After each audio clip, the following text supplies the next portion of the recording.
बच्चों good morning. आज मैं आपको पढ़ाने के लिए जा रहा हूँ श्वसन तंत्र का पार्ट 2। आज के वीडियो में मैं कवर करूँगा श्वसन तंत्र से रिलेटेड जो मैं पार्ट 1 में पढ़ा दिया था और जो बाकी बचा हुआ था उसको हम कवर करेंगे।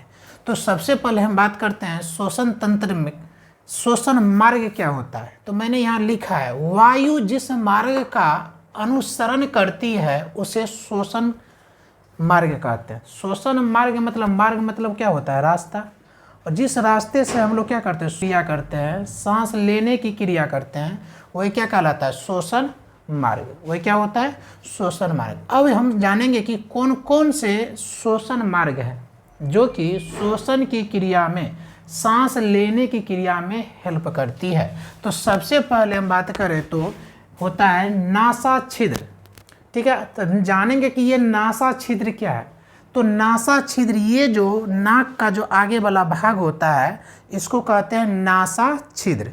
इसी के द्वारा क्या होता है, हम पिछले फर्स्ट वीडियो हम आपको बताए भी थे कि जो हम लोग ये जो है ना कोई अंग नहीं है, श्वसन का अंग नहीं है, ये श्वसन का अंग नहीं है, एक माध्यम है सांस लेने की, अंदर तक जो है ना सांस जाने की।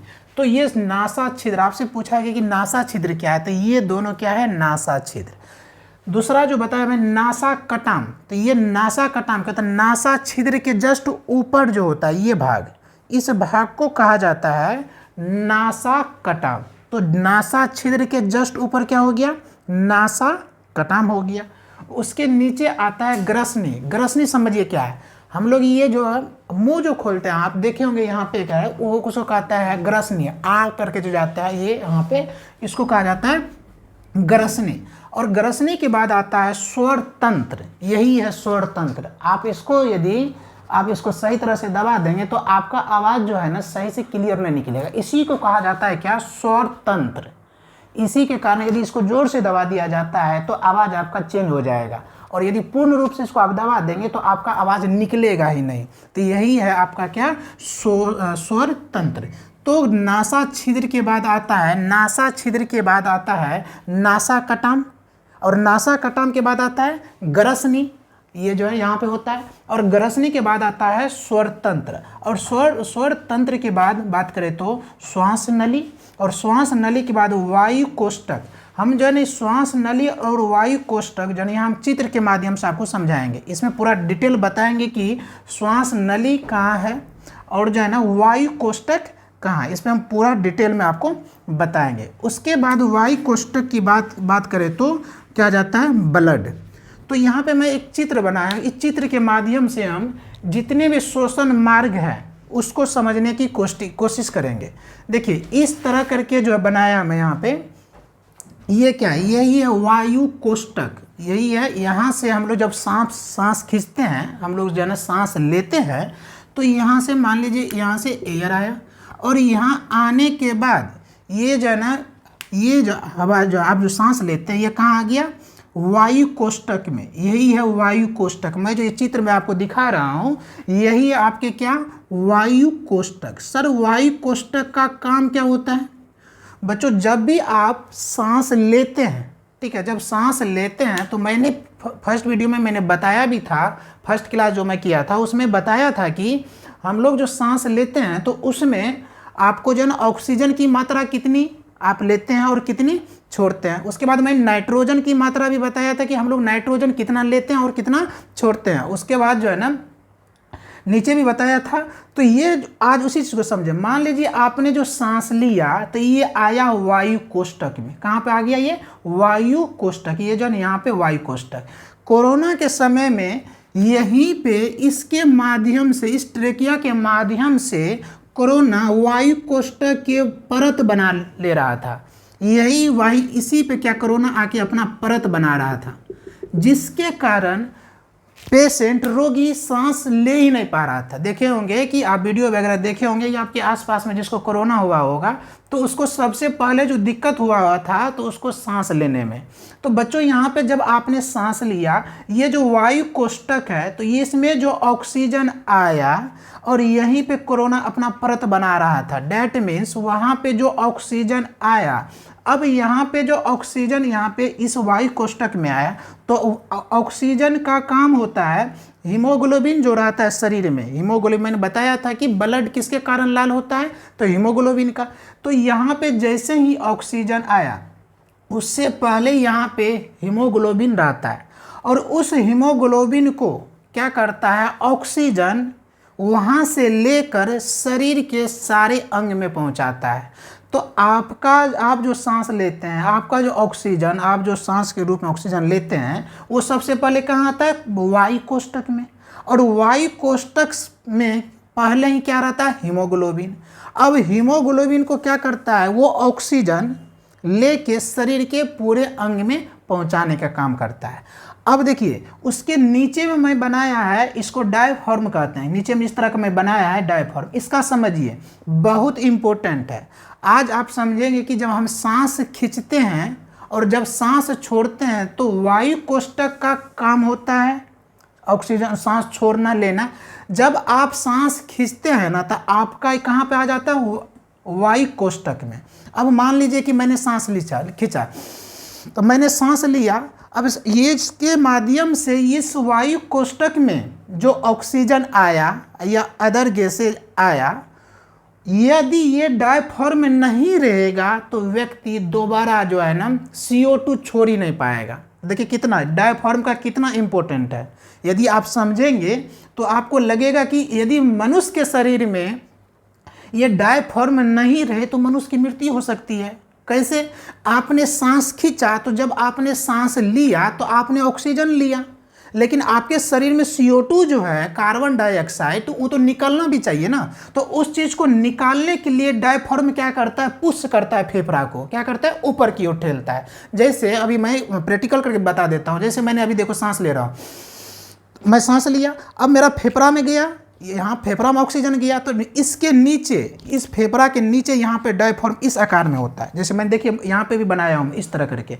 तो वो डायफ्राम क्या करता है, जैसे ही ऑक्सीजन गया तो फिर डायफ्राम क्या करता है, ऊपर से पुश करता है, ऊपर की ओर करता है। तो ऊपर की ओर जैसे ही डायफ्राम किया, पुश किया, तो जितने भी सर यहाँ पे CO2 था वो तुरंत बाहर हम लोग का निकल जाता है। आपसे पूछा जाएगा कि आप जो सांस लेते हैं और सांस के बाद जो आप CO2 छोड़ते हैं, कार्बन डाइऑक्साइड, कौन उनको जो पुश करने का काम करता है, तो बोलेंगे कि डायफ्राम। क्या बोलेंगे, डायफ्राम में क्या करता है, आपके शरीर में सांस लेने के बाद, श्वसन क्रिया करने के बाद आपके शरीर में जो कार्बन डाइऑक्साइड मतलब CO2, तो उसको पुश करने का काम करता है, ऊपर की ओर पुश करने का काम करता है, जिसके कारण हम लोग सांस छोड़ते हैं। आपको ये भी पता होगा कोरोना के समय में क्या हुआ था, व्यक्ति सांस जो ले रहा था तो जितनी उसको वायु कोष्ठक को, उसके शरीर में जो फेफड़ा में जो वायु कोष्ठक है, उसको जितनी ऑक्सीजन चाहिए उतना नहीं मिल पा रहा था। तो नहीं जो मिल पा रहा था बच्चों यहाँ पे, तो डायफ्राम जो बिल्कुल काम ही नहीं कर रहा था। सबसे पहले ऑक्सीजन जाएगा, और ऑक्सीजन कहाँ आता है, तो वायु कोष्ठक में। ध्यान दीजिएगा यहाँ पे चित्र पे, कहाँ पे आता है, वायु कोष्ठक। और यहाँ पे पहले से ही आपके बॉडी में हीमोग्लोबिन तैयार रहता है, ठीक है। और वो हीमोग्लोबिन को, वो ऑक्सीजन जो आता है तुरंत क्या करता है, उस हीमोग्लोबिन को पूरे शरीर में पहुंचाने का काम करता है। तो कोरोना के समय में हुआ क्या, तो वायु कोष्ठक को जितनी ऑक्सीजन चाहिए था, या अदर केस में बात करते हैं जिसको श्वसन की बीमारी होता है, जिस व्यक्ति को श्वसन से प्रॉब्लम कोई बीमारी होता है, उस व्यक्ति को देखेंगे मतलब जन वो बार लंबा सांस खींचता है, ठीक है, उसको सांस लेने में लगता है कि ये सांस अब ले ही नहीं पा रहे। तो बच्चों ऐसी स्थिति में क्या होता है, उसको जितनी वायु कोष्ठक को ऑक्सीजन चाहिए उतनी ऑक्सीजन जब नहीं मिलता तो वो व्यक्ति को बेचैनी होने लगता है कि अब दम घुट जाएगा या मर जाएगा। और यदि ऑक्सीजन आया ही नहीं तो डायफ्राम क्या काम करेगा, डायफ्राम तो तब काम करता है जब आपके वायु कोष्ठक में ऑक्सीजन आता है और वो ऑक्सीजन पूरे शरीर कोशिका में पहुंचाता है, तब जाके डायफ्राम क्या करता है, शरीर में जो CO2 रहता है उसको पुश करके हमारे नाकों के माध्यम से बाहर निकल जाता है। तो डायफ्राम तो बिल्कुल वैसी स्थिति में बंद हो जाता है। अब देखे होंगे, बोलेंगे सर यदि डायफ्राम हमारे शरीर में काम करना बंद कर दे तब क्या होगा। बच्चों जिस दिन आपके शरीर में डायफ्राम काम करना बंद कर देगा उसी दिन आपकी मृत्यु हो सकती है। ये सबसे इंपॉर्टेंट बात है। अब बोलेंगे सर इसका मतलब है कि हम लोग जीवित है, अच्छे तरह से सांस ले रहे हैं, तो कहीं ना कहीं मेरा डायफ्राम काम कर रहा है। 100% डायफ्राम काम कर रहा है। यदि डायफ्राम आपका काम नहीं करता, ऊपर की ओर पुश नहीं करता, तो अभी जो हम यहाँ पे बोल रहे हैं और हम जो नाकों के माध्यम से CO2 बाहर छोड़ रहे हैं, तो बच्चों ये CO2 बाहर निकलता ही नहीं। तो कहीं ना कहीं हमारे शरीर से CO2 कार्बन डाइऑक्साइड को निकालने में सबसे बड़ा किसका योगदान होता है? तो डायफ्राम का होता है। यहाँ से प्रश्न पूछा जाता है। ठीक है, ये चैप्टर आपके 10th में भी है और आगे आप जितने भी पढ़ाई करेंगे इससे रिलेटेड प्रश्न आता है। अब बात करते हैं कि सर क्या सारे अब देखिए होंगे कभी कभी आपके आसपास में कोई व्यक्ति का एक्सीडेंट होता है, ठीक है, और वो एक्सीडेंट बाइक से जा रहा था, उस व्यक्ति का एक्सीडेंट हुआ। मान लीजिए कि इसको इस भाग में उसको जोर से चोट लग गया, ठीक है, और इस भाग में जो चोट लगा सिर्फ चोट ही लगा, ना ही ब्लीडिंग हुआ, ना ही उसको कहीं फ्रैक्चर हुआ, सिर्फ हल्का सा चोट लग गया और कुछ समय के बाद उस व्यक्ति की मृत्यु हो जाती है। ऐसे स्थिति में आप क्या कहेंगे? ना ही उसको ब्लीडिंग हुआ, ना ही कोई हड्डी टूटा, फिर भी वो व्यक्ति की मृत्यु कैसे हो गई? बच्चों, उस व्यक्ति का जो एक्सीडेंट हुआ उसके यहाँ पे चोट लग गया, जहाँ पे ये डायफ्राम होता है। कहाँ पे? जहाँ पे ये डायफ्राम, मतलब वो चोट कहाँ पे लग गया? डायफ्राम पे। और जब डायफ्राम चोट लगा तो डायफ्राम काम करना बंद कर देता है। जैसे ही डायफ्राम काम करना बंद करता है, उस व्यक्ति के शरीर में CO2 कार्बन डाइऑक्साइड की मात्रा बढ़ जाती है, और कार्बन डाइऑक्साइड की मात्रा बढ़ती है और उस पेशेंट को आप हॉस्पिटल तक जैसे ही लेके जाते हैं या कुछ ही समय में वहाँ पे उसकी मृत्यु हो जाती है। अब यहाँ पे सवाल उठता है कि सर उस व्यक्ति की मृत्यु कैसे हो गया? बच्चों, उस व्यक्ति का नहीं हड्डी टूटा, नहीं ब्लीडिंग हुआ, फिर भी उसकी मृत्यु का मुख्य कारण जो है उनके डायफ्राम फ्रैक्चर हो गया। उसके डायफ्राम में चोट लगा, जिसके कारण वो डायफ्राम इस तरह का जो बना रहता है फेफड़ा के नीचे, वो काम ही नहीं कर पा रहा था। काम उसका क्या होता है कि तुम्हारे शरीर में जो CO2 रहता है उसको पुश करके नाकों के माध्यम से बाहर करना, जो कि उस व्यक्ति के शरीर में नहीं हो पाया, उस व्यक्ति की मृत्यु हो गया।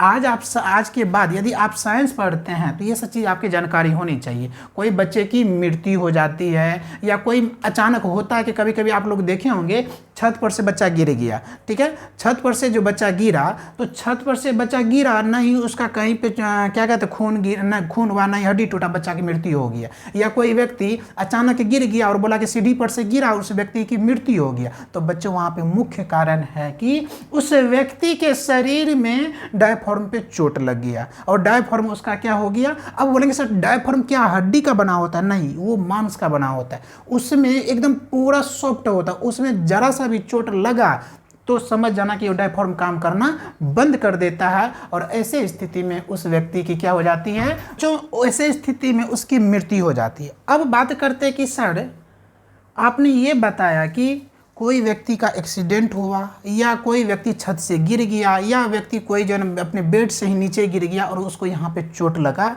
और चोट लगा ही ऐसा चोट लगा कि वो व्यक्ति को ज़्यादा पेन भी नहीं हुआ और ना ही खून गया, ना ही हड्डी टूटा, फिर मृत्यु हो गया। बच्चों, डायफ्राम उसका क्या हो गया? फ्रैक्चर हो गया, जिसके कारण उसकी व्यक्ति का मृत्यु हो गया। देखिए कितना इंपॉर्टेंट है हमारे श्वसन की क्रिया में डायफ्राम।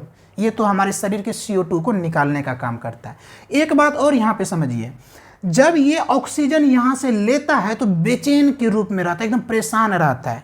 बच्चों, ये जो ऑक्सीजन जैसे ही आया यहाँ पे वायु कोष्ठक में, हीमोग्लोबिन को हमारे शरीर में पहुँचाया। अब बोलते हैं कि सर CO2 का निर्माण कैसे होता है शरीर में, ये जरा सा बताइए। बच्चों, जब आपके शरीर में वायु कोष्ठक में ऑक्सीजन जाता है तो वहाँ पे हीमोग्लोबिन को क्या करता है? ऑक्सीजन पकड़ता है और ऑक्सीजन पकड़ के हमारे शरीर के सारे कोशिका में पहुँचाने का काम करता है। और जब कोशिका में पहुँचता है तो कोशिका में माइटोकॉन्ड्रिया होता है और माइटोकॉन्ड्रिया उसको कन्वर्ट कर देता है किस में? ग्लूकोज में, जिसको हम ऊर्जा कहते हैं। और वही कन्वर्टिंग रूप, वही जो कन्वर्ट होता है वो ऑक्सीजन को क्या करता है? वो जो हीमोग्लोबिन ले गया, हीमोग्लोबिन को ले गया ऑक्सीजन, वहाँ से जो ले गया, माइटोकॉन्ड्रिया पहले से ही तैयार रहता है। आपको पता होनी चाहिए कि माइटोकॉन्ड्रिया हमारे कोशिका में होता है, ये 9th के चैप्टर में भी है। तो बच्चों, माइटोकॉन्ड्रिया काम क्या करता है? वो जो हीमोग्लोबिन और ऑक्सीजन को जो ले गया है उसको ग्लूकोज में बदल देता है, और जैसे वो बदलता उसी समय आपके शरीर में CO2 का निर्माण होता है। अब देखिए वहाँ CO2 का जो निर्माण हुआ तो ये ऑक्सीजन पूरे कोशिका में भेज दिया, ठीक है, पूरे ऑक्सीजन को कोशिका में भेजा तो वहाँ ऑक्सीजन खत्म हो गया। अब जो है ना यहाँ पे वो ये जो वायु कोष्ठक इंतजार में रहता है किसका, CO2 का, कब CO2 मिलेगा। और CO2 जो है ना यहाँ तक भेजने का काम कौन करता है, डायफ्राम। अब डायफ्राम नहीं काम कर रहा है तो बताइए आपके शरीर में माइटोकॉन्ड्रिया जो उसको कन्वर्ट कर दिया है CO2 में, ग्लूकोज बनाया था, और ग्लूकोज बनाने में जो CO2 का निर्माण हुआ वो नाक से नहीं निकल पाता है, और उस समय भी व्यक्ति की मृत्यु हो सकता है। अब हम बात करते हैं कि सर ये बताइए कि ये वायु कोष्ठक में CO2 हो गया, कभी कभी आप ये भी देखे होंगे कोई व्यक्ति धुआं सूंघता है, ये हीमोग्लोबिन जो आपके शरीर में है, ये हीमोग्लोबिन को सबसे ज़्यादा पसंद है तो CO, कार्बन मोनोऑक्साइड, इतना पसंद है कि भूल से भी इस हीमोग्लोबिन को CO मिल जाता है तो सोच लिए उस दिन आपका लास्ट पल होगा। तो ये Hg को चाहिए क्या पसंद है, ऑक्सीजन, मतलब हीमोग्लोबिन को क्या है, ऑक्सीजन चाहिए, तो तब तो ये जो पूरे शरीर में पहुंचाता है ब्लड को। लेकिन सर ये तो निकलिए जाता है, लेकिन ये बीच में कहाँ जाता है सर, ये बीच में आता नहीं है। और प्रकृति में ऐसे जो जैसे हम सांस ले रहे तो तीनों गैस के बारे में बताए थे हम आपको, जो आप जन श्वसन की क्रिया जब करते हैं सांस लेते हैं तो जाता है, एक नाइट्रोजन, दूसरा ऑक्सीजन, और तीसरा जो बताया था कार्बन डाइऑक्साइड। लेकिन सर ये CO कहाँ से आता है, तो बच्चों ये CO जितने भी फ्यूल से बर्निंग के बाद जो धुआं निकलता है, जिसको आप कहते हैं कोयला को जलाने के बाद या मोटरसाइकिल वगैरह जो वो जो धुआं देता है उसमें CO, आपने क्या किया, उसको सूंघ लिया या लंबा सांस खींच लिया। मान लीजिए कि इस रूम में अभी कोयला जला दिया, मतलब पूरे रूम में क्या भरेगा, CO, और मुझे श्वसन की क्रिया करना है, हम सांस जैसे ही लेंगे बच्चों तो मेरे क्या चला गया। तो अब ऐसे स्थिति में 10th वाला ध्यान देना, तुम्हारे सिलेबस का ही है पूरा, शुरू चलो वीडियो। तो CO, तो इस रूम में जो क्या बढ़ गया, CO, तो कार्बन मोनोऑक्साइड। हीमोग्लोबिन को पूछा जाएगा यदि ऑब्जेक्टिव में तो जवाब दीजिएगा, हीमोग्लोबिन को सबसे ज़्यादा कौन सा गैस पसंद है, A में रहेगा ऑक्सीजन, B में रहेगा CO2, C में रहेगा CO, और D में रहेगा इनमें से कोई नहीं। बच्चों आप खुश होके जो है ना O2 को मत मार देना, क्योंकि आपको पता है कि आपके शरीर में हीमोग्लोबिन को ले जाने का काम, कोशिका तक ले जाने का काम कौन करता है, ऑक्सीजन। बच्चों हीमोग्लोबिन का मजबूरी है ऑक्सीजन का साथ जाना। हकीकत में हीमोग्लोबिन जो है इसको पसंद नहीं है O2, ऑक्सीजन पसंद नहीं है, पसंद क्या है, CO। तो आप किसको टिक करोगे, CO को। आपसे पूछा जाएगा कि हीमोग्लोबिन जो है, हीमोग्लोबिन को पसंदीदा गैस O2, CO2, CO, इनमें से कोई नहीं, किसको टिक करोगे, CO को। अब आपसे यदि समझदार व्यक्ति, सामने वाला व्यक्ति आपसे पूछ दे कि अरे पूरे शरीर के कोशिका में वायु कोष्ठक से ऑक्सीजन हीमोग्लोबिन को लेके जाता है, भाई साहब यहाँ पे मजबूरी है इस हीमोग्लोबिन को इसके साथ जाना। मैंने यहाँ पे इसलिए जो लिख भी दिया हूँ, हीमोग्लोबिन का मजबूरी हो जाता है, क्योंकि ऑक्सीजन जैसे ही इस वायु कोष्ठक, इसको कहा जाता है क्या, वायु कोष्ठक, इस वायु कोष्ठक में जैसे ही ऑक्सीजन आता था सबसे पहले पकड़ता है किसको, आपके शरीर को, हीमोग्लोबिन को। और हीमोग्लोबिन को पकड़ता है, बोलता है चल पूरे बॉडी में तुमको भ्रमण करवाते हैं, और आपके पूरे कोशिका में लेके जाता है। और आपके जब कोशिका में जाता है तो कोशिका में जो माइटोकॉन्ड्रिया होता है वो इंतजार करते रहता है किसका, तो हीमोग्लोबिन का। जैसे ही ऑक्सीजन हीमोग्लोबिन वहां पे आया, माइटोकॉन्ड्रिया पकड़ता है उसको, और माइटोकॉन्ड्रिया पकड़ के उसको क्या करता है, ग्लूकोज में बदल देता है।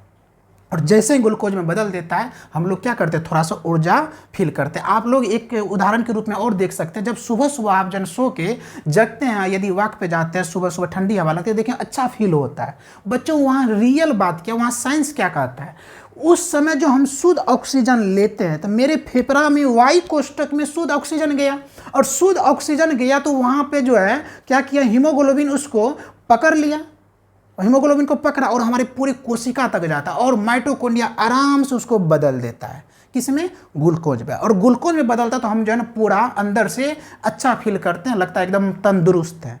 अब सवाल उठता है, सर जिस व्यक्ति को शोषण की प्रॉब्लम हो, जिस व्यक्ति को सांस लेने में प्रॉब्लम, तो उसको क्या होता है?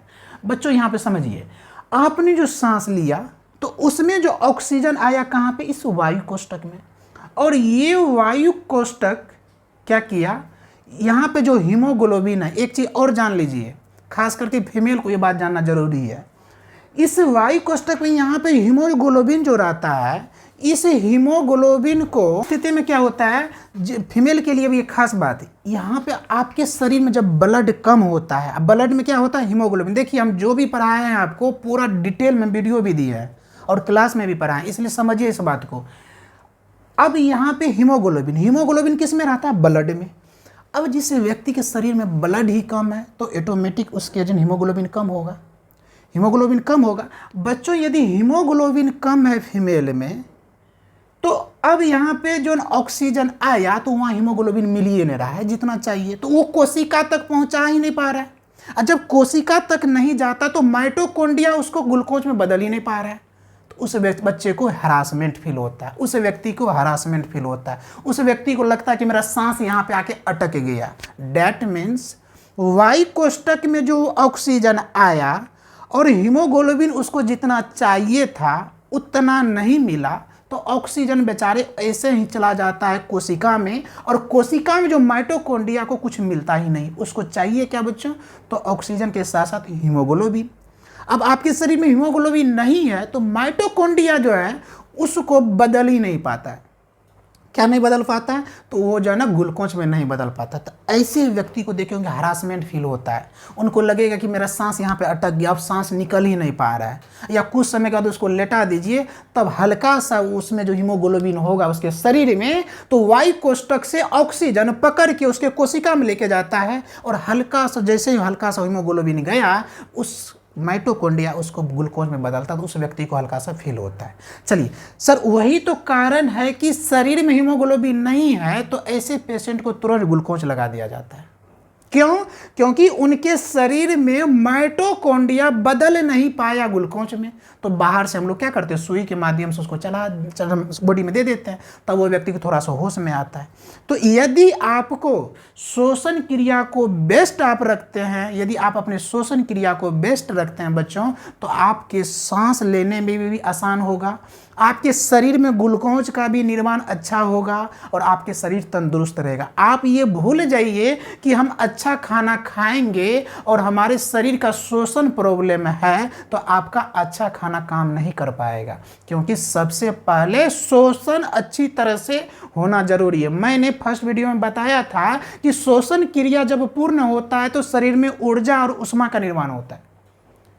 ऊर्जा हमको काम करने के लिए तैयार करता है और ऊष्मा हमारे शरीर का तापमान को मेंटेन करता है। तो इसका मतलब है शरीर में श्वसन की क्रिया होना अति आवश्यक है। मतलब श्वसन तंत्र हमारा बिगड़ा हुआ है तो आप पिस्ता बादाम कुछ भी खा लीजिए, कुछ नहीं होने वाला है। क्यों? क्योंकि वो माइटोकॉन्ड्रिया ग्लूकोज में बदल ही नहीं पा रहा है, जिसके कारण उस व्यक्ति को सही से ऊर्जा नहीं मिल पा रहा है, वो व्यक्ति सही से उसके कोशिका को ग्लूकोज नहीं मिल पा रहा है, जिसके कारण उस व्यक्ति का अस्वस्थ फील करता है। अब बात करते हैं कि सर, तो मैंने यहाँ बता दिया कि वायु कोष्ठक किसको, यहाँ पे ऑक्सीजन आता है और हीमोग्लोबिन को आपके कोशिका तक लेके जाता है। कोशिका में जो माइटोकॉन्ड्रिया होता है, माइटोकॉन्ड्रिया उसको पकड़ के किस में बदल देता है, माइटोकॉन्ड्रिया उसको पकड़ के क्या कहते हैं, ग्लूकोज में बदल देता है। वहीं पे उसी ग्लूकोज जब बदलता है उसी टाइम निर्माण होता है आपके शरीर में CO2, और जैसे ही हम सांस लिए फिर ये वायु कोष्ठक इंतजार करते रहता है CO2 का। जैसे ही CO2 वायु कोष्ठक में आता है, नीचे डायफ्राम होता है, तुरंत उसको पुश कर देता है। पुश किया, तुरंत आप लोग क्या करते हैं, सांस के रूप में CO2 छोड़ देते हैं। तो बच्चों ये था आपका श्वसन तंत्र के जो है इंटरनल कैसे काम करता है। अब हम समझते हैं कि आपने देखा होगा कभी कभी बच्चे को जो है ना हिचकी वगैरह आता है, सिर्फ बच्चे को नहीं सबको आता है। अब हिचकी का क्या रीजन है, और कभी कभी आप देखें नाक से हिचकी आया, नाक से पानी भी गिर गया और जो है खाना भी निकल जाता है। आप इसको समझिए। देखिए हकीकत में जो ये ट्रेकिया है, ट्रेकिया मुंह खाए, ये जो ट्रेकिया आपका सबसे लंबा क्या होता है, ट्रेकिया ही होता है। ये जो ट्रेकिया है यहाँ पे एक क्या लगा हुआ रहता है, इपीग्लोटिस, क्या रहता है, इपीग्लोटिक्स, इस तरह का बना हुआ रहता है, इस तरह का बना हुआ रहता है। नली एक ही है, देखिए नली एक ही है, यहाँ से आप जन भोजन खाते हैं, नली एक ही है, ठीक है। अब इसको दो पार्ट में बांट दिया है। ये क्या होता है, जैसे आपने क्या किया, सांस लिया, तो ये इसी से आया, इसी से आया, यहाँ से इस होके जाना। जब ये जो स्थिति में क्या होता है, आपने जो सांस लिया, यहाँ पे एक छोटा सा वॉल्ट टाइप का होता है, यहाँ पे आपने सांस लिया। अब देखो इसी से यहाँ से लिया, यहाँ बट जाता है। जब आप खाना खाते हैं तो ये घसक के इधर आ जाता है, तो ये आपका खाना इस होके चला जाता है। जब आप खाना नहीं खाते, सांस लेते हैं, तो यही घसक के यहाँ पे आ जाता है और इस होके जो है हम लोग मेरे फेफड़े में चला जाता है। जब जब व्यक्ति कुछ सोचता है, खाने वक्त आपका दिमाग कहीं और है, आप कुछ सोच रहे हैं, आप खाना खा रहे हैं, 100% आपकी हिचकी आएगा। रीजन क्या है समझिए, ये फेफड़ा कह रहा है, नली तो एक ही है, यहाँ से ऐसा तो नहीं ना कि सांस का नली आपके बगल में है, किसी का है नहीं। मुंह में देखिए सांस भी जा रहा है, हवा भी हम ले रहे हैं इसी से होके, और जन भोजन भी लेता है, सारी चीज़ यहीं पर है ना। तो ये जो ट्रेकिया है, इस ट्रेकिया में दो भाग में बट जाता है। एक भाग चला जाता है खाना का, आप जो खाना खाते हैं तो यहाँ पे आया, सांस भी लिए तो यहीं पे आया। लेकिन यहाँ पे एक क्या है जिसको बोला जाता है इपोग्लोटिस। तो ये क्या करता है, आया फेफड़ा वाला भाग, ये जो फेफड़ा वाला भाग है, इसको खाना पसंद नहीं है। तो अब मान लें कि आप कभी कभी करते हैं क्या, जैसे आप कुछ सोच रहे हैं, रोटी तोड़ रहे हैं, खा लिए, तो दिमाग आपका कहीं और है, वो जो है ना, ये ऐसे स्थिति में ये इपीग्लोटिस जो है काम करना बंद कर देता है। इसको समझ में नहीं आता कि हम इधर रहे कि इधर रहे। तो ये क्या करता है, ये घसक के चला आया फूड वाला, उसको बंद हो गया, और वो खाना का थोड़ा सा अंश गया किसमें, फेफड़ा के पास। फेफड़ा घबरा जाता है, फेफड़ा कहता है कि अरे हमको ऑक्सीजन की जगह खाना कहाँ से आ रहा है। ये क्या करता है, फिर जैसे इसको फेफड़ा को पता चलता है कि भोजन आ गया है गलती से, तो डायफ्राम तुरंत क्या करता है, उसको पुश कर देता है। जैसे ही पुश कर आप ढक्कन मार देते हैं, ऐसे हिचकी मारते हैं, हिचकी मारे तो हकीकत में जो है ये फूड वाला नली क्या था, बंद था, और खुला क्या था, ये सांस वाला। तो ये क्या करता है, वो खाना जो है ना आपकी नाक, ये छिद्र में, ये नासा छिद्र में आ जाता है, और नासा छिद्र में आता है तो नाक से पानी जाने लगता है, आंख में पानी आ जाता है, और देखिए होंगे बहुत ऐसा स्थिति होता होगा कि नाक से खाना भी निकल जाता है। तो इस चीज़ को समझिए। तो ये नली तो एक ही है, जब भी खाना खाइए तो आप खाना पे फोकस करके ही खाइए। कभी कभी ये भी देखा गया है कि इससे ये जब डायफ्राम सही से काम नहीं कर पाया तो वो व्यक्ति के हिचकी के कारण ही मौत हो जाती है, क्योंकि नली तो एक ही है, और ये इपीग्लोटिक्स कंफ्यूज में रह जाता है कि हमको इधर आना है कि इधर जाना है। अब ये जो है ना कंफ्यूजन के चक्कर में जो खाना वाला नली को बंद कर देता है, और खुल गया कौन सा नली, एयर वाला। तो एयर वाला वहाँ एयर आ ही नहीं रहा था, जा रहा है क्या, खाना। तो फेफड़ा को पता चलता है कि भाई ये तो भोजन आ गया, गैस के जगह पे भोजन आया, तुरंत डायफ्राम को कहता है मारो, पुश मारता है, जैसे ही तुरंत क्या करता है, आपके नाक से पानी जाने लगता है, आपके नाक से भोजन निकल जाता है। अब बोलेंगे सर ये अपने आप होता है क्या, आपने कभी देखा कि इसको घसका के इधर किया, कभी घसका के इधर किया? ऐसा नहीं करते हैं। भगवान ने इतना सुंदर स्वरूप बनाया है। आप जो दिमाग से जब आप खाने वक्त आपका ध्यान यदि खाना पे, तो आपको हिचकी कभी नहीं आ सकता है, क्योंकि दिमाग को पता है। और दिमाग क्या करता है, ये जो ने इपीग्लोटिक्स को हिंट से देता है कि बेटा अभी, ये बता रहा था कि डायफ्राम किस तरह आपके फेफड़ा में काम करता है। अब यहाँ पे उसी का काम, यहाँ पे डायफ्राम का काम भी यहाँ पे आया। जब भी आपको हिचकी वगैरह आती है तो इसका मतलब है कि आपका एयर वाले नली में क्या चला गया है, भोजन, जिसके कारण क्या होता है, हिचकी आती है, या आपके जन नाक किससे जन भोजन निकल जाता है। इसलिए जब भी आप खाना खाएं तो खाना पे ही ध्यान दे के खाएं, ताकि आपके एयर वाले नली में क्या नहीं आए, भोजन नहीं आए। जो कि फेफड़ा को बिल्कुल पसंद नहीं है कि जो ना उस नली में क्या आए, भोजन आए। तो ये हो गया। अब देखिए डायफ्राम का और इम्पोर्टेंट, देखिए इस ये डायफ्राम जो है ना हर जगह कितना इम्पोर्टेंट है। कभी कभी देखे होंगे लेडीज क्या कहते हैं, प्रेग्नेंट लेडीज में क्या होता है, उसमें भी डायफ्राम का बहुत इंपॉर्टेंट रोल होता है। जो महिलाएं प्रेग्नेंट होती है उसका डायफ्राम काम नहीं करता है। क्या नहीं काम करता है, ये तो अजूबा वाली बात है। हाँ, 6th मंथ यदि क्रॉस कर गई है प्रेग्नेंट महिला तो उसका डायफ्राम कार्य करना बंद कर देता है। तो बोलेंगे सर यदि डायफ्राम काम कर दे तो वो महिला जीवित कैसे हो जाती है। बच्चों यदि वो डायफ्राम काम करता है, फेफड़ा के नीचे क्या होता है, डायफ्राम होता है, वही तो पुश करता है, तो आप क्या करते हैं, CO2 को बाहर छोड़ते हैं, तो वो महिला प्रेग्नेंट महिला जीवित कैसे रह जाती है। जो महिलाएं प्रेग्नेंट होती है उसका डायफ्राम कार्य करना बंद कर देता है, उसके पसली काम करना शुरू कर देता है। क्या काम करना, पसलियां, जिसको रिब्स कहा जाता है इंग्लिश में, पसलियां काम करना शुरू कर देता है। अब बोलेंगे कि सर तो उस ऐसे स्थिति में उस महिला के शरीर में डायफ्राम बिल्कुल काम नहीं करता है, 0% भी काम नहीं करता है। यहाँ से सवाल बनता है, प्रेग्नेंट महिला में डायफ्राम कार्य करने की स्थिति, डायफ्राम का A में रहेगा 0, B में रहेगा बिल्कुल नहीं करता है, C में रहेगा दोनों, D में रहेगा इनमें से कोई नहीं। किसको टिक करोगे, दोनों को।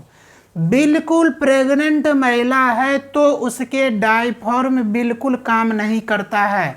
तो सर काम करता क्या है उसके शरीर में, तो पसलियां, सीख लीजिए बहुत इंपॉर्टेंट पॉइंट है, पसलियां काम करता है। पसलियां क्या करता है, पसलियां, अब देखिए डायफ्राम का काम होता था कि हमारे शरीर में जो CO2 है, फेफड़ा यहाँ पे जो है उसको क्या करता है, पुश करके पुश करता है, तो यहाँ से होके जब हमारे नाक से क्या निकल जाता था, गैस निकल जाता, CO2 निकल जाता था। पसलियां क्या करता है, तो सिकुड़ता है। देखिए प्रेग्नेंट महिला में क्या होता है, यदि वो सिकुड़ गया तो सोचिए कि वो खींच लिया ऑक्सीजन को, और जैसे ही वो फैल गया तो समझ लीजिए कि क्या छोड़ दिया, ओजन फ्री कर दिया, किसको, CO2 का। सिकुड़ना, पसलियां का सिकुड़ना फैलना, सिकुड़ना फैलना किसके जैसा काम करता है, डायफ्राम में। किसके शरीर में, तो प्रेग्नेंट महिला के शरीर में। अब बोलेंगे सर जो प्रेग्नेंट महिला नहीं है उसके शरीर में, तो उसके शरीर में क्या काम करेगा, डायफ्राम। सीधा पूछेगा डायफ्राम का काम क्या होता था, हमारे शरीर से CO2 को निकालना, कार्बन डाइऑक्साइड को निकालना। सर नहीं निकलेगा तो जी मिचला के बेहोश होगा और व्यक्ति की मृत्यु हो जाएगी। अब एक और एग्जाम्पल समझ लीजिए, आपने कभी कभी देखा होगा कि आप कहीं ट्रेवल करते हैं और बस में बहुत सारी भीड़ रहती है और जन एक ही बस है, ऐसे स्थिति में हम लोग को मजबूरी हो जाती है अरे चढ़ जाओ, ठीक है चढ़ जाते हैं। उस बस में क्या होता है, उस बस में पूरा भीड़ हो जाता है तो सारे व्यक्ति का CO2 निकलता है, कार्बन डाइऑक्साइड, और जितना इस वायु कोष्ठक को ऑक्सीजन चाहिए उतना नहीं मिल पाता, क्योंकि बस क्या रहता है, पूरा बंद रहता है। क्या रहता है, पूरा बंद रहता है। तो बच्चों वो जो बंद रहता है, तो ऐसे स्थिति में क्या होता है, CO2 ऑक्सीजन गया ही नहीं। जब ऑक्सीजन नहीं गया तो आपके कोशिका में नहीं गया, कोशिका में नहीं गया तो माइटोकॉन्ड्रिया ग्लूकोज नहीं बना पाया, ग्लूकोज नहीं बना पाया तो वहाँ CO2 का निर्माण नहीं हुआ। तो ऐसे स्थिति में बाहर से जितने भी CO2 लोग छोड़ रहे हैं वो CO2 भर जाता है और वो उस व्यक्ति को जी मिचलाने लगता है, और कुछ समय के अंदर ही यदि उस व्यक्ति को बाहर नहीं निकाला जाए या खिड़की के पास नहीं बैठाया जाए, जी मिचलाते मिचलाते उस व्यक्ति को क्या हो जाती है, मृत्यु हो जाती है। तो कहीं ना कहीं उस व्यक्ति का डायफ्राम सही से काम करना बंद कर देता है, CO2 को निकालना बंद कर देता है। क्यों, क्योंकि ऑक्सीजन गया ही नहीं। अब हम बात करते हैं कि सर ये जो श्वसन की क्रिया कहाँ कहाँ जो है ना कम काम करता है, कहाँ ज़्यादा काम करता है, कहाँ बिल्कुल काम नहीं करता है। देखिए हम कुछ लिखे यहाँ पे, ऑक्सीजन सिलेंडर।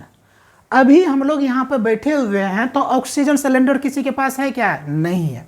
ऑक्सीजन सिलेंडर हम लोग कहाँ कहाँ यूज करते हैं, अपने तल से ऊपर जाते हैं तो ऑक्सीजन सिलेंडर लेके जाते हैं, या अपने तल से ज़्यादा गहराई में जाते हैं तो ऑक्सीजन सिलेंडर लगाते हैं, या इसी तल पे रह के ये मेरा शरीर बिल्कुल कार्य करना बंद कर देता है। डैट मीन्स आईसीयू में जब भर्ती होते हैं ऐसी स्थिति में। तो आज हम समझेंगे कि सर ये जो ऑक्सीजन सिलेंडर हम लोग कहाँ कहाँ लेके जाते हैं, तो उस समय उस सिलेंडर में कौन कौन से गैस भरा जाता है।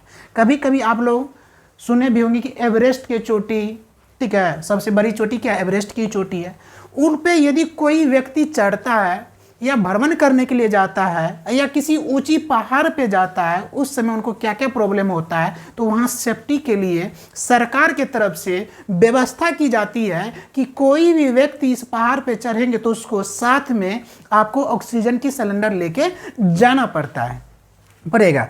तो अब देखिए, यदि आप पर्वत पे चढ़ रहे हैं, किस पे, पर्वत पे, तो बच्चों ये सब चीज़ आपके डेली लाइफ में यूज होगा। सिलेबस में तो है ही, आपके बुक में है ही, लेकिन आपके डेली लाइफ के लिए भी है, थोड़ा सा इसको सीखना चाहिए आपको।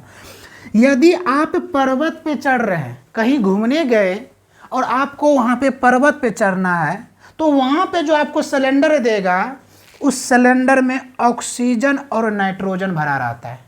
क्या भरा रहता है, ऑक्सीजन और नाइट्रोजन। इसका मतलब है हमको पर्वत पे चढ़ने के लिए जो सिलेंडर में साथ में सिलेंडर लेके जाना होगा, उस सिलेंडर में आपसे पूछा जाएगा कि कौन कौन सा गैस भरा हुआ है। आप मुंह फाड़ के तुरंत बोल देंगे ऑक्सीजन, बच्चा वहां गलत हो जाएगा। ऑक्सीजन प्लस नाइट्रोजन गैस दोनों रहता है। अब देखिए सवाल पलट सकता है, आपसे पूछा जाएगा कोई व्यक्ति यदि पहाड़ पे चढ़ता है, उनके सिलेंडर में कौन कौन से गैस भरा रहता है। ए में रहेगा ऑक्सीजन, बी में रहेगा नाइट्रोजन, सी में रहेगा दोनों, डी में रहेगा इनमें से कोई नहीं। तो किसको टिक करोगे, दोनों को। सिर्फ ऑक्सीजन आप नहीं टिक कर सकते हो, क्योंकि इसका रीजन समझिए। अभी जो हम सांस ले रहे हैं, अभी जो आप बैठे हुए हैं यहाँ जो सांस ले रहे हैं, क्या सिर्फ ऑक्सीजन ले रहे हैं क्या, नहीं। मैंने फर्स्ट वीडियो में इस चीज़ को क्लियर किया हूँ। अभी जो हम सांस ले रहे हैं बच्चों, इस सिर्फ ऑक्सीजन नहीं जा रहा है, साथ साथ नाइट्रोजन भी जा रहा है 78%, ऑक्सीजन भी जा रहा है 21% और कार्बन डाइऑक्साइड भी जा रहा है 0.03%। जब इस समांतर तल पे, जहाँ पे इतने पेड़ पौधा हैं, जहाँ पे हमको ऑक्सीजन आसानी से मिल पा रहा है, तो सिर्फ हम ऑक्सीजन नहीं ले रहे हैं, साथ में अदर गैसें भी जा रहा है। तो आप समझ सकते हैं कि पहाड़ पे हम चढ़ेंगे तो सिर्फ ऑक्सीजन नहीं मिलेगा, सिलेंडर में नहीं। ये सच्ची कॉमन सेंस की है, प्रेजेंट ऑफ माइंड जिसको कहा जाता है। तो आपसे पूछा जाएगा कि पर्वत पे चढ़ने वाले व्यक्ति के साथ में जो सिलेंडर दिया जाता है, उस सिलेंडर में कौन कौन सा गैस भरा रहता है, तो बोलेंगे कि ऑक्सीजन गैस और नाइट्रोजन गैस। चलिए अब हम बात करते हैं सर, समुद्र में हमको गोताखोर वगैरह देखे होंगे व्यक्ति, या कोई जहाज वगैरह जो डूब जाता है, या कोई व्यक्ति की जो मृत्यु हो जाती है या डूब जाता है, तो ऐसे स्थिति में क्या किया जाता है, गोताखोर उसके अंदर जाता है, समुद्र के अंदर जाता है। सर कोई व्यक्ति, कोई सेना यदि समुद्र के अंदर जाता है, तो सर उसके पीठ पे जो सिलेंडर दिया जाता है, उस सिलेंडर में क्या रहता है, ऑक्सीजन और नाइट्रोजन।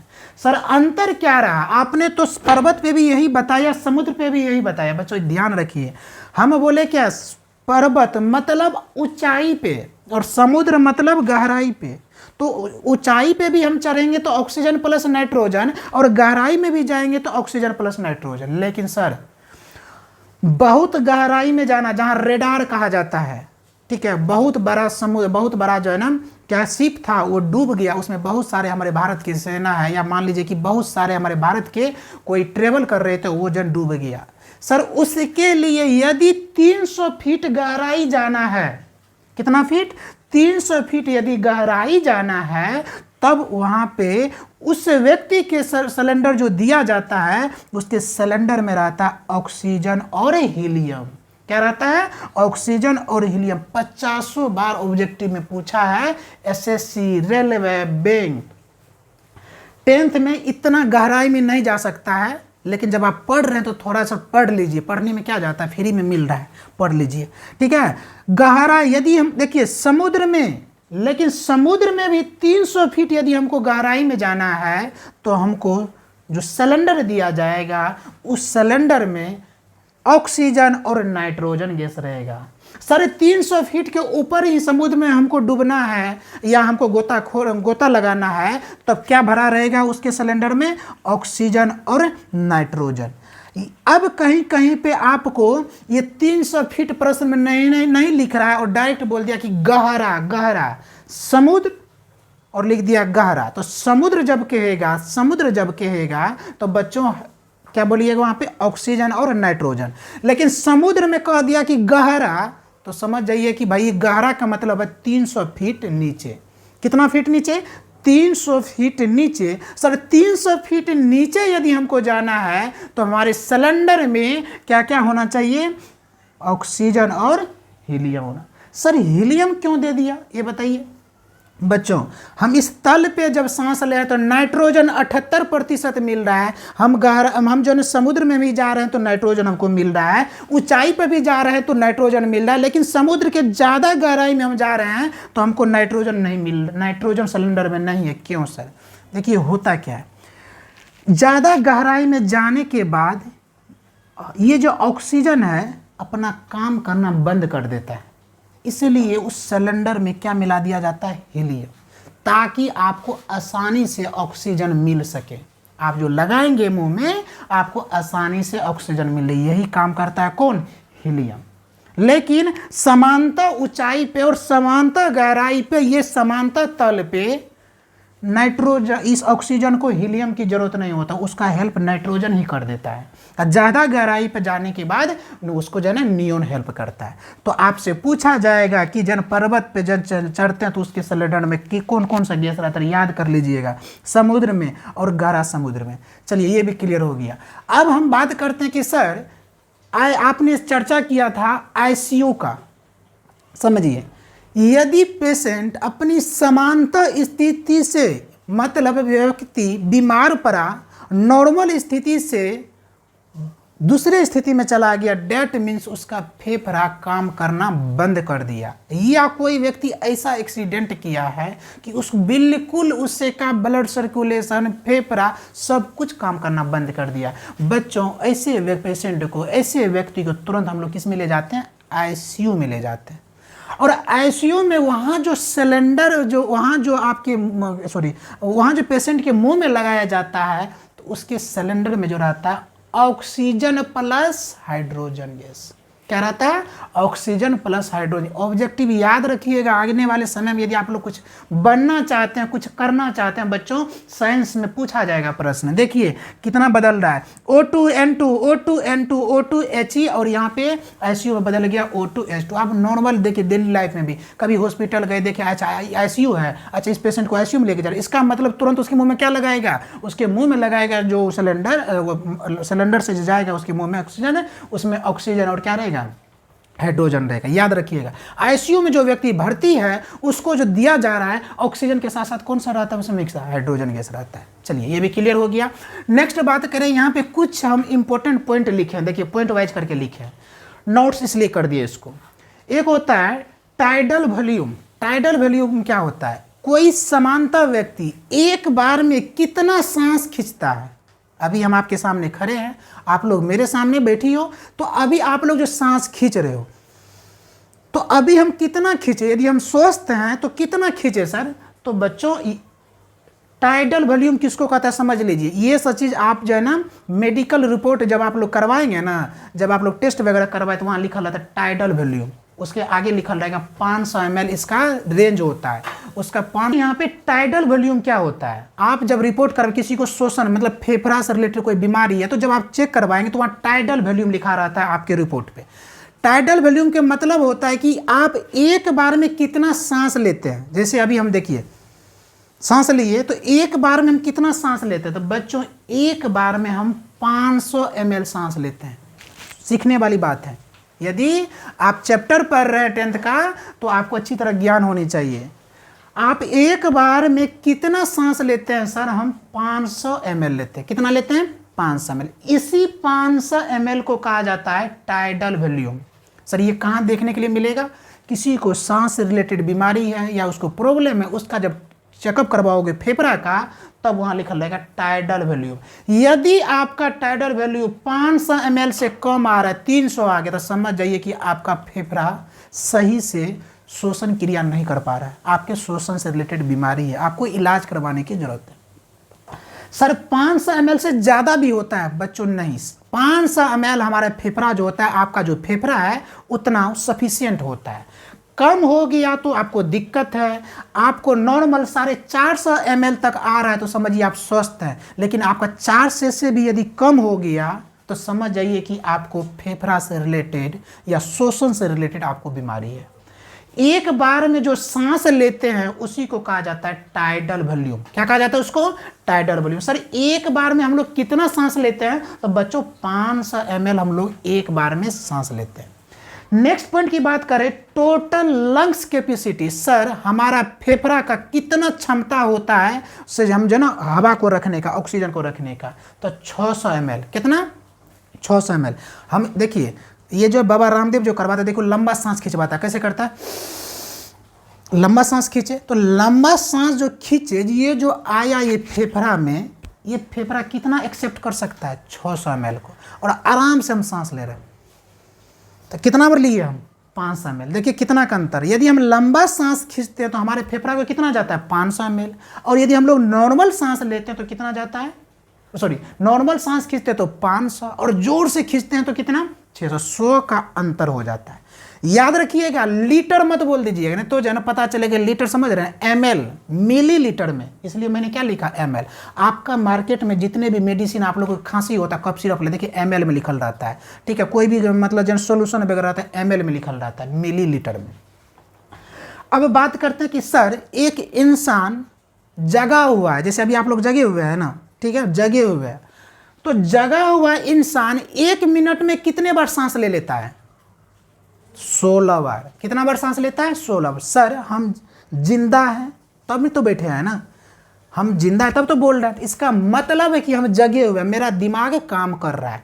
बच्चा, जब आपका दिमाग काम करता है, आप जगे हुए रहते हैं, तो 1 मिनट में कितना बार सांस लेते हो आप? 16 बार। याद रखना, कितने बार? 16 बार। बोलेंगे सर ये आप काउंट करके, अब काउंट किए हैं?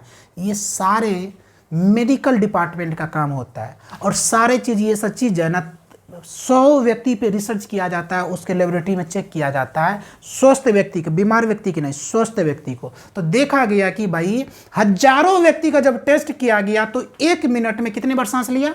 16 बार। लेकिन वह व्यक्ति क्या होना चाहिए? स्वस्थ होनी चाहिए, सही होनी चाहिए। तो आज के बाद आपसे पूछा जाएगा कि आप स्वस्थ हो, आप 1 मिनट में कितने बार सांस लेते हो? तो 16 बार। ऑब्जेक्टिव 10th वाला ध्यान रखना। सोया इंसान है सर, इंसान सोया हुआ है, और सोया हुआ इंसान है तो ऐसे इंसान 1 मिनट में कितना बार? तो 12 बार। इसका मतलब है कि जब मेरा दिमाग काम करता है, हम जगे हुए रहते हैं, तो कितने बार? 16 बार। और जब हम सो जाते हैं तो हम, अच्छा एक चीज़ बताइए, आप लोग सोते तो सांस लेते हैं कि नहीं? अरे सांस नहीं लेते, पता चला 4 आदमी सुबह सुबह मिल के तैयार है, ठीक है? तो जगे हुए रहते उस समय भी हमारा क्या होता है? सांस लेते हैं। तो पूछा जाएगा कितने बार? तो 12 बार। और जगे हुए तो कितने बार? 16 बार। किसके लिए? स्वस्थ इंसान। बीमार इंसान के लिए ये बात नहीं कहा जा रहा है। अब वहीं पर बदल देगा प्रश्न को, अस्वस्थ इंसान 1 मिनट में कितने बार सांस लेगा? ब्रैकेट में देगा जगा हुआ है, मतलब वो जगा हुआ है, तो लिख देना, उसमें देगा ऑप्शन में 16 से कम। ए में रहेगा 16, बी में रहेगा 2, सी में रहेगा। बच्चा यहाँ बदल दिया, अस्वस्थ मतलब बीमार व्यक्ति। तो बीमार व्यक्ति कहा तो इसका मतलब 16 बार तो लेगा नहीं, क्योंकि 16 बार स्वस्थ इंसान लेता है, और 16 बार नहीं लिया है तो इसका मतलब 16 से कम ही होगा ना। तो किट को टिक करोगे? 16 से कम को, 16 को टिक मत कर देना, ठीक है? चलिए सर, ये तो हो गया वयस्क का। सर बच्चा कितने बार लेता है? बच्चा का जो फेफड़ा छोटा होता है, याद रखना, बच्चा का फेफड़ा छोटा होता है, वो जो है ना 25 से 26 बार ले लेता है 1 मिनट में। कितने से? यही कारण है कि बच्चा कितना खेलता है ना, उसको दम नहीं फूलता है, ठीक है? खेल के आया, बोले क्या खेल रहे थे, क्योंकि उसका फेफड़ा छोटा होता है बच्चा अवस्था में, तो वो 25 से 26 बार ले लेता है। और हम लोग जो है ना क्या हो जाते हैं, वयस्क स्थिति में जब आते हैं तो हम लोग का जो है ना फेफड़ा क्या हो जाता है? बड़ा हो जाता है, जिसके कारण हम लोग 1 मिनट में 16 बार, यदि हम स्वस्थ हैं। अब यदि सो गए तो 100 स्थिति में 12 बार। अब बच्चा कितने बार? 25 से 26 बार। तो आज आपका श्वसन चैप्टर, जो कि 10th का पूरा चैप्टर है, मैंने आज का वीडियो लंबा होगा, 1 आवर्स का होगा, सारे बच्चे नोट्स बना के आएंगे। देखिए हम मेहनत करते हैं आपके लिए, ठीक है, हम आज आपको क्लियर बता देते हैं, आज 1 आवर्स का वीडियो होगा। यदि आप नोट्स बना के नहीं आते तो आपकी जिम्मेदारी होता है। मेरा सब्सक्राइबर भी हो गया जितना हमको चाहिए था, मेरा वॉच टाइम भी लगभग हो गया जितना चाहिए था।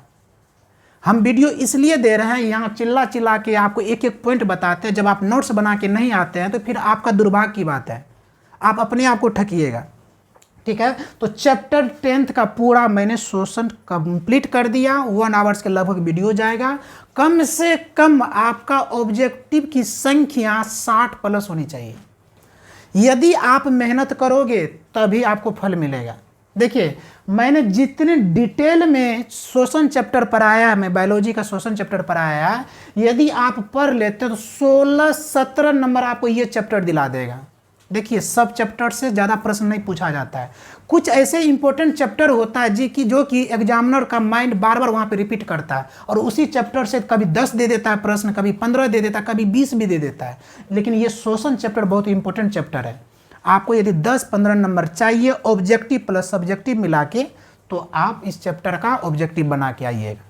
अन्यथा दैनिक लाइफ में आदमी को ये पता होना चाहिए कि हम कितने बार सांस लेते हैं, मेरा फेफड़ा कैसे काम करता है, मेरा जो है ना ये डायफ्राम काम कैसे करता है, हम जो है ना आदमी की मृत्यु कैसे हो जाता है, ये सब चीज़ मैंने सारा डिस्कस किया इसमें, सारे शोषण से रिलेटेड था। तो बच्चों वीडियो को लाइक तो ज़रूर ही कीजिएगा, और साथ ही साथ सब्सक्राइब और जो है ना अपने ग्रुप में शेयर ज़रूर करिएगा। Thank you.